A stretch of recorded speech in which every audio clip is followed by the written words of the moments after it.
अस्सलामु अलैकुम दोस्तों, कैसे हो? खैरियत है? ठीक है। आप देखें कि आप लोग कहते हैं या ख़ास तौर पे पीटीआई वाले कहते हैं कि नून लीग वाले जो है ना वो इलेक्शन से भाग रहे हैं और वो इलेक्शन नहीं कराना चाहते। आज एक तो सुप्रीम कोर्ट में उनकी दरख्वास्त खारिज हुई है। दूसरा मैं आपको ये बताना चाह रहा हूँ कि ये जो पीटीआई का मौक़िफ़ है इसमें कहाँ तक सदाकत है आप ज़रा देखें। सबसे पहले तो ये है कि उन्होंने निगरान वज़ीर आला को माना ही नहीं है। ठीक, उन्होंने कहा जी ये निगरान वज़ीर आला हम नहीं मानते, हालांकि सारा प्रोसेस कानून के मुताबिक हुआ है।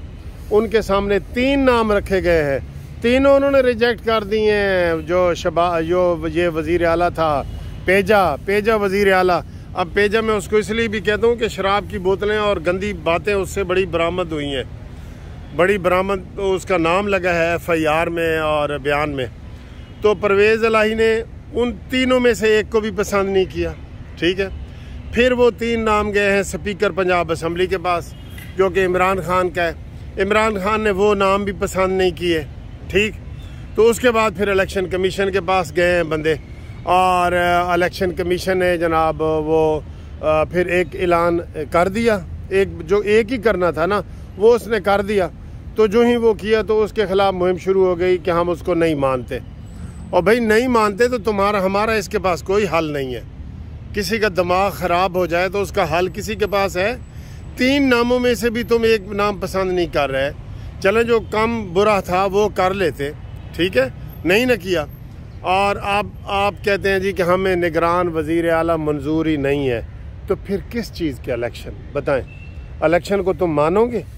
तुम बिल्कुल नहीं मानोगे। तुम 1-2 सीटों से भी हार जाओगे ना तो तुम कहोगे कि जी असी तो पहले ही कि ऐसी कि निगरान वज़ीर आला ठीक नहीं है। तो पहले अपनी नीयतें ठीक करो, नीयतें ठीक करो पहले अपनी। ये तुम्हारे जो उल्टी सीधी बातें हैं, अब सारी कौम को पता लग गया है कि शरारत कौन कर रहा है और पाकिस्तान के साथ मुखलिस कौन है। ठीक, तो वो इलेक्शन अगर हो भी जाएं तो उसकी कोई अहमियत नहीं है क्योंकि आपने नहीं मानना। ये बात एक ब्रेकिंग न्यूज़ आ गया है, मैं आपको बताता हूँ। फिर उसके बाद तुम्हारा सबसे बड़ा एतराज़ है जी इलेक्शन कमीशन पे, उसको हम नहीं मानते। तो जब इलेक्शन कमीशन को ही नहीं मानते तो फिर नए इलेक्शन का तुम मुतालबा किस हवाले से कर रहे हो भाई? किस मुंह से कर रहे हो? आप यकीन करें ये पाकिस्तान को डुबोने वाली बातें हैं। ये नहीं मानते, ना इलेक्शन कमीशन को मानते हैं, ना निगरान वज़ीर आला को मानते हैं। और अगर कल इलेक्शन हो जाते हैं और ये हार जाते हैं तो ये अपनी हार तस्लीम करेंगे? आप बताएं ज़रा मुझे, करेंगे? नहीं करेंगे। इसलिए इनका कोई सर पैर नहीं है और इनका मुंह ख़त्म हो गया है। वो एक गधे की तस्वीर आती है जिसके दोनों तरफ दुम लगी होती है। ये वो वाली पोजीशन है इनकी। जब आपने मानना ही नहीं, मैं ना मानूं वाली रेट आपने लगा रखी हुई है। आप किसी की चीज़ को मानते ही नहीं है ना, निगरान वज़ीर आला को मानते हैं। दोस्तों आप बताएं, इलेक्शन हो जाएं, पीटीआई अगर हार जाए तो ये मानेगी? ये वैसे ही नहीं मानेगी। इनकी मर्ज़ी का भी हो ना तब भी ये नहीं मानेगी। इन्होंने तो 2013 के इलेक्शन भी नहीं माने। 126 दिन का धरना तभी तो मशहूर हुआ था इनका, धरना और मरना 126 दिन का। तो ये मानने वाले हैं।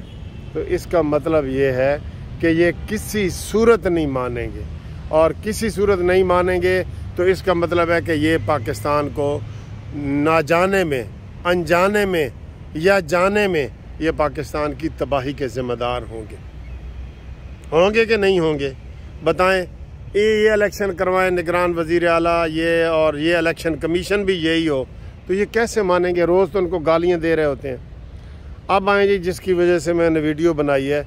इन्होंने सुप्रीम कोर्ट ने, असद उमर ने पटिशन दायर की है कि ये निगरान वज़ीर आला हमें तस्लीम नहीं है। तो वो 4 दिन के बाद आज वो उनकी इलेक्शन जो पटिशन थी वो मुस्तरद कर दी है रजिस्ट्रार ने, सुप्रीम कोर्ट ने। कि आपने कोई सबूत तो दिया नहीं कि आप क्यों नहीं मानते। फिर आप डायरेक्ट सुप्रीम कोर्ट में आ गए हैं। फिर ये सारी ऐसी बातें हैं जो आप ये हम आपको तस्लीम नहीं करते। ठीक है, तो ये अपनी बातें ठीक करें और ये वाली सही करें और फिर ये मसला होगा। फ़िलहाल यानी कि ब्रेकिंग न्यूज़ ये है कि जो मोहसिन रज़ा नकवी के ख़िलाफ़ इन्होंने दरख्वास्त दी थी वो इनकी दरख्वास्त खारिज हो गई है। तो ये सिर्फ मुल्क में फितना और फसाद चाहते हैं, और जिस बंदे ने इमरान खान का नाम फितना और फसाद रखा है वो बिल्कुल ठीक रखा है। ये असम्बलियाँ तोड़ने की कोई मुझे रीज़न बताओ यार, ज़रा ठंडे तरीके से सोच के बताओ क्यों तोड़ी गई हैं, ताकि हुकूमत दबाव में आके तो मरकज़ी इलेक्शन का ऐलान करे, कौमी इलेक्शन का, और कौमी इलेक्शन का ऐलान करे और इमरान खान के बकौल के वो जीत के तो फिर दोबारा वज़ीर आज़म बने। एक शख्स की ख्वाहिश पे परवेज़ इलाही तुझे अल्लाह भी माफ़ नहीं करेगा, यकीन करें, मैं आपको कह रहा हूँ, आपको अल्लाह भी माफ़ नहीं करेगा कि आपने ख़ुद ये तस्लीम किया कि मैंने एक आदमी की ख्वाहिश पूरी करने के लिए असम्बलियाँ कुर्बान कर दी हैं। आपको शर्म नहीं आई? इतने पुराने आप सियासतदान हैं, आज आपको भी मुंह की खानी पड़ी जब इलेक्शन कमीशन ने आपके ख़िलाफ़ फ़ैसला दे दिया कि अब जो काफ लीग का सरबराह है वो चौधरी शुजात है, तो तुम ना घाट के रहे हो ना घर के रहे हो, तुम्हारा यही हाल होगा। बहुत ही गंदी हरकतें की हैं आपने, बहुत गंदी हरकतें की हैं आपने, इसलिए आप जो है वो अपने आपने मुल्क का नहीं सोचा, कौम का नहीं सोचा, और आपको दबाव डाल के उन्होंने गन पॉइंट पे आपको कर दिया है, जिसका इजहार आपने बाद में किया भी है कि मेरे ऊपर इतना दबाव था। और परवेज़ चौधरी इसको आपने फवाद डब्बू को इसको आपने गालियाँ दी हैं कि ये 1 महीना पहले गिरफ़्तार होता तो शायद असम्बलियाँ बच जाती, क्योंकि दबाव था ना चारों तरफ से। रोज़ आपको मीटिंग पे बुलाया जा रहा था, आपका मुअन्नस इलाही पैसे लेके भाग गया है, करप्शन में आप उसके साझीदार हैं, शराब पीने में साझीदार साबित हो गए हैं आप, ठीक है। आपको तो ऐसे आप वाइप आप हुए हैं, ऐसे ऐसे बदनाम हुए हैं, ऐसे डिस्क्लोज़ हुए हैं कि अब आप किसी को मुंह दिखाने के काबिल नहीं रहे। परवेज़ इलाही तुम्हें कह रहा हूँ, तुमने इतना बड़ा गुनाह किया है, इसका एहतसाब होना चाहिए, मैं कहता हूँ।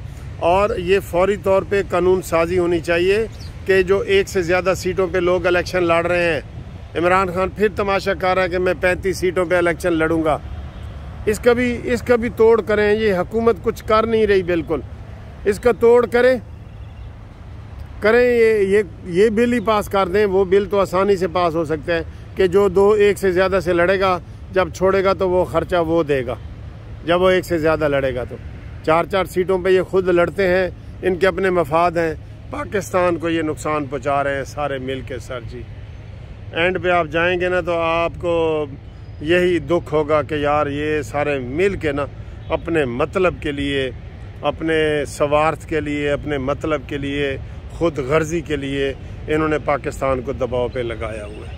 आपको यकीन करें यही चीज़ नज़र आएगी।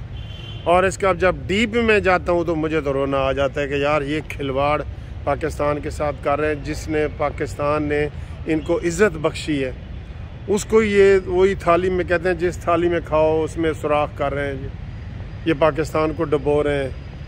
कितने दुख की बात है, कितने अफसोस की बात है।